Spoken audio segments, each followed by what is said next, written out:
জুলাইয়ের যে গণহত্যা, সেই গণহত্যার ব্যাপারে 8 জন কর্মকর্তার ব্যাপারে একেবারে ট্রাইব্যুনাল থেকে নির্দেশ দেওয়া হয়েছে যাতে 2 মাসে তাদের বিরুদ্ধের যে তদন্ত, সেই তদন্ত শেষ করতে হবে। 8 জনের নাম বলছি দর্শক, খবরে বলা হচ্ছে এই যে জুলাই আগস্টের গণহত্যার ঘটনায় মানবতা বিরোধী অপরাধের অভিযোগে দায়ের করা মামলায় সাবেক পুলিশ প্রধান চৌধুরী আব্দুল আল মামুন, এনটিএমসির সাবেক মহাপরিচালক মেজর জেনারেল জিয়াউল আহসান সহ 8 কর্মকর্তার বিরুদ্ধে 2 মাসের মধ্যে তদন্ত শেষ করতে নির্দেশ দিয়েছেন ট্রাইব্যুনাল।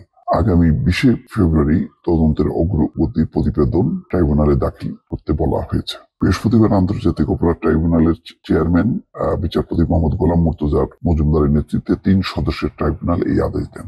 আদালতে প্রসিকিউশনের পক্ষে শুনানি করেন chief prosecutor Tajul Islam, prosecutor BM সুলতান মাহমুদ, গাজী MH তামিম। এর আগে জুলাই আগস্টের গণহত্যার ঘটনায় মানবতা বিরোধী অপরাধের অভিযোগে দায়ের করা মামলায় সাবেক পুলিশ প্রধান চৌধুরী আব্দুল আল মামুন, এনটিএমসির সাবেক মহাপরিচালক মেজর জেনারেল জিয়াউল আহসান সহ 8 কর্মকর্তাকে আন্তর্জাতিক অপরাধ ট্রাইব্যুনালে হাজির করা হয়। অন্য 5 জন হলেন ঢাকা জেলার সাবেক পুলিশ সুপার মোহাম্মদ আবদুল্লাহ আল কাফি, মিরপুর ডিএমপির সাবেক ডিসি মোহাম্মদ জসিমউদ্দিন মোল্লা, ঢাকার সাবেক অতিরিক্ত পুলিশ সুপার মোহাম্মদ শহীদুর রহমান, গুলশান থানার সাবেক ওসি মাজারুল হক, যাত্রাবাড়ি থানার সাবেক ওসি আবুল হাসান এবং ঢাকা উত্তর ডিবির সাবেক পরিদর্শক মোহাম্মদ আরাফাত হোসেন। এই খবরে আরো বলা হচ্ছে, গত 20শে নভেম্বর জুলাই আগস্টের গণহত্যার ঘটনায় মানবতা বিরোধী অপরাধের অভিযোগে দায়ের করা মামলায় সাবেক পুলিশ প্রধান ও ন্যাশনাল টেলিকমিউনিকেশন মনিটরিং সেন্টার NTMCর সাবেক মহাপরিচালক সহ 8 কর্মকর্তার বিরুদ্ধে 1 মাসের মধ্যে তদন্ত শেষ করতে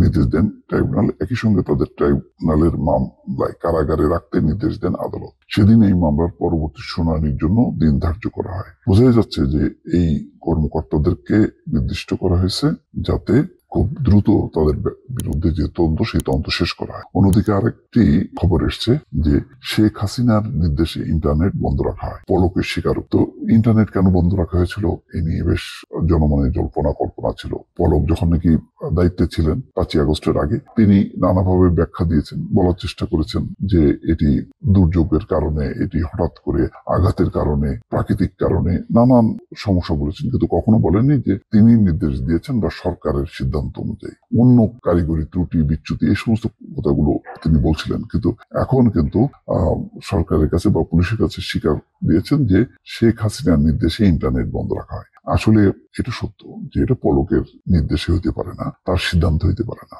সিদ্ধান্তটা শেখ হাসিনার, নির্দেশটা গেছে পলকের পক্ষ থেকে। এটাই হইতে পারে এবং এটাই হয়। এই সমস্ত গুরুত্বপূর্ণ বিষয়ে কোনো মন্ত্রী, দায়িত্বপ্রাপ্ত কোনো মন্ত্রী সিদ্ধান্ত নেবেন ইন্টারনেট বন্ধ রাখার মতন, এটা অসম্ভব। এটা শেখ হাসিনার সিদ্ধান্ত। এটা এই ব্যাপারে নিশ্চিত করে বলা যায়। জুলাই আগস্টে বৈষম্য বিরোধী আন্দোলন চলাকালে সাবেক প্রধানমন্ত্রী শেখ হাসিনার নির্দেশে ইন্টারনেট বন্ধ রাখা হয়েছিল বলে স্বীকারোক্তি দিয়েছেন সাবেক ICT প্রতিমন্ত্রী জুনায়েদ আহমেদ পলক। জিজ্ঞাসাবাদে তিনি স্বীকার করেন যে ভবনে আগুন লাগার কারণে ইন্টারনেট বন্ধ হয়নি, শেখ হাসিনার নির্দেশে ইন্টারনেট বন্ধ রাখা হয়েছিল। বুধবার ট্রাইব্যুনালের তদন্ত সংস্থায় জিজ্ঞাসাবাদে এই স্বীকারোক্তি দিয়েছেন পলক। আজ চিফ প্রসিকিউটর মোহাম্মদ তাজুল ইসলাম বিষয়টি জানিয়েছেন। এটা সত্য। অন্যদিকে জিয়াউল আহসান তিনি আদালতের এখতিয়ার নিয়ে প্রশ্ন তুলেছেন যে এই আদালত বিচার করতে পারে কিনা। সেই ব্যাপারে বলেছেন যে যারা এই ধরনের প্রশ্ন তুলবে তাদের ব্যাপারে খুব দৃঢ়তার সাথে তদন্ত হবে।